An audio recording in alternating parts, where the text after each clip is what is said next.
En el Evangelio tenemos en el Sermón de la Montaña, en la sección de hoy, estas tres reglas que podríamos llamar en principio reglas de oro, como tal ese nombre para varias éticas o morales de otras religiones la tiene la del medio, la segunda. La primera podría bien ser el secreto del arcano, no tirar la comida a los perritos o los perros eran en el lenguaje usual en la época de Jesús los paganos, no dar lo sagrado a los paganos sin que se entienda, porque uno corre el riesgo de malinterpretar e inclusive de que se haga burla de la fe o que se cometan sacrilegios por que no entiendan. El secreto del arcano era no compartir los sacramentos con aquellos que no lo podían entender. Y después esto de no dar margarita. Margarita en latín quiere decir perla, no dar margarita a los cerdos, o las florcitas o las perlas a los cerdos, porque obviamente que los cerdos no van a saber qué hacer con ellas.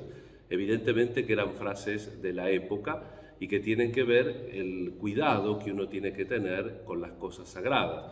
Así como en la teología espiritual muchas veces se hace derivar de esa frase del Antiguo Testamento, secretum meum mihi, mi secreto para mí, es decir, también con palabras del Antiguo Testamento, no ser como agua derramada, no ir vaciando la intimidad delante de cualquiera, porque uno puede hacerse un daño también espiritual. Entonces, así como uno tiene que cuidar el secreto de su persona, entre comillas, es decir, no andar ventilando todas las cosas ante cualquiera para que los problemas no se tomen con la seriedad y el rigor que se tienen que tomar, así también las cosas espirituales deben permanecer en su ámbito para que se cuiden y se desarrollen normalmente.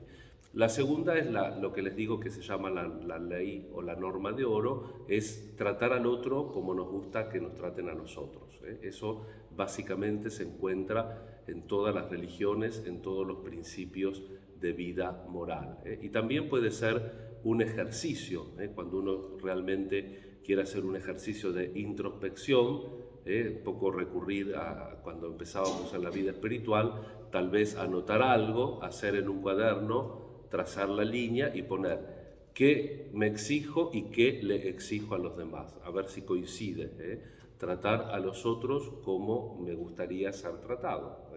Eso es lo que enseña Jesús. Es importante que nosotros hagamos el esfuerzo también de entender esta realidad para pasar a la siguiente, que es no necesariamente un camino esforzado, un camino de alguien que quiere machacarse, por así decirlo. Pero es cierto también este otro punto que vale para todos los estadios de la vida, que hay un camino fácil y un camino más difícil. Hay un camino ancho y un camino estrecho. El camino estrecho es ir poniendo los cimientos. Antes, cuando un joven quería hacer algo que todavía no correspondía a su edad, en la familia se le decía, no quieras quemar etapas. Ahora entonces tenemos viejos adolescentes, porque se recontra queman etapas. Entonces, también tiene una interpretación natural esto del camino estrecho y el camino ancho. No podemos ir por atajos, tenemos que en la vida ir cimentando las cosas. Para la vida espiritual, recordemos que nosotros no somos un vago espiritualismo. Por supuesto que a veces tomamos el todo por la parte y hablamos de salvar las almas. Pero recordemos que la promesa es sobre toda la humanidad. El ser humano es corpore et anima unus, dice el concilio, uno en cuerpo y alma. Por tanto, en el credo entro, creo en la resurrección de la carne, porque también toda la vida biológica. Otra vez citamos el Evangelio del domingo, la multiplicación de los panes. Jesús va a dar la Eucaristía, pero primero se preocupa por el hambre material de los que lo siguen. Entonces la totalidad de la vida.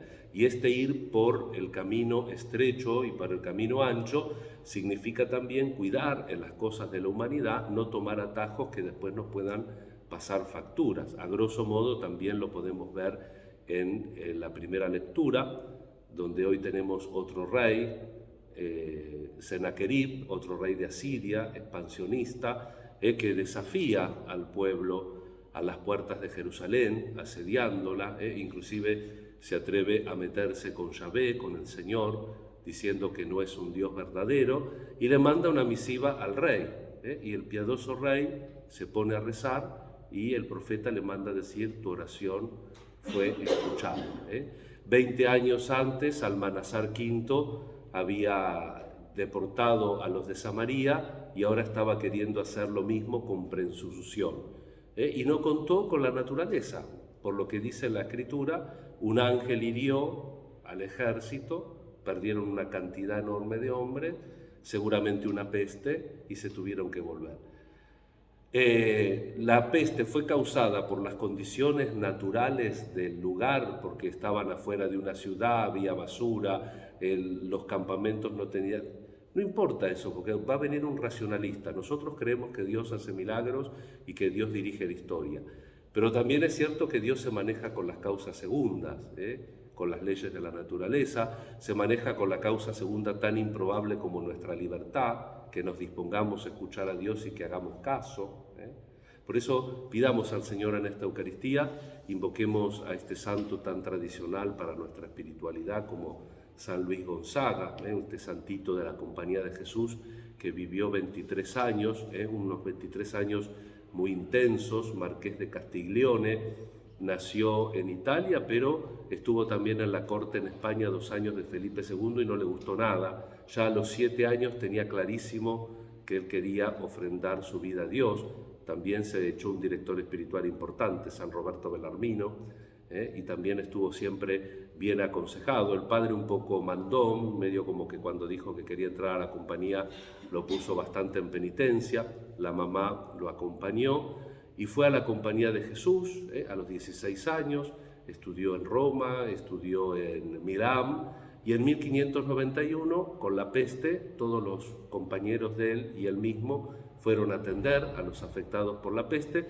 No se contagió de la peste, pero le agarró un tremendo agotamiento porque tenía la salud frágil y murió ese año, 1591, con 23 años. Y la liturgia lo resume totalmente, ¿no? Hay dos cosas: uno puede tener, como él, una inocencia y una decisión natural, que ya a los 7 años sabía bien lo que quería, y también la penitencia, porque la combinó, como nos dice la oración colecta, con una austera penitencia, pero real. Y por eso pedimos lo que la oración colecta ha pedido para toda la Iglesia, ¿no? Ut innocente non secuti penitenter imitemur. Si no lo pudimos imitar en la inocencia, al menos imitémoslo en una austera penitencia que coincide con lo que dice el Evangelio, el camino estrecho.